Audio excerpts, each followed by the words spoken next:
माझं नाव आहे प्रथमेश प्रदीप पवार।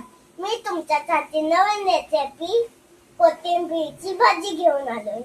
सर्वात आधी आपण कोथिंबीर धुवून घेऊया।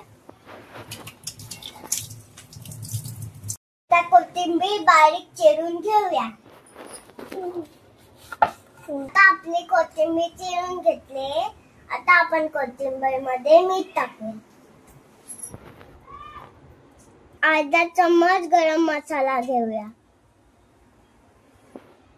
अर्धा चम्मच धने पावडर टाकूया। 1 चम्मच लाल तिखट टाकूया। थोडंसं हळद टाकूया।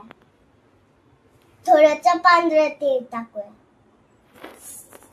आता सगळे मसाले टाकून झाले। आता आपण बेसन टाकूया। आता आपण छान मिक्स करून घेऊया। भाजी तळण्यासाठी आपण कढई ठेवूया। यामध्ये आपण थोडं तेल टाकूया। आता आपण शेगडी चालू करूया। तेल आता आपलं चांगलं गरम झालंय। आता आपण हे तळायला घेऊया।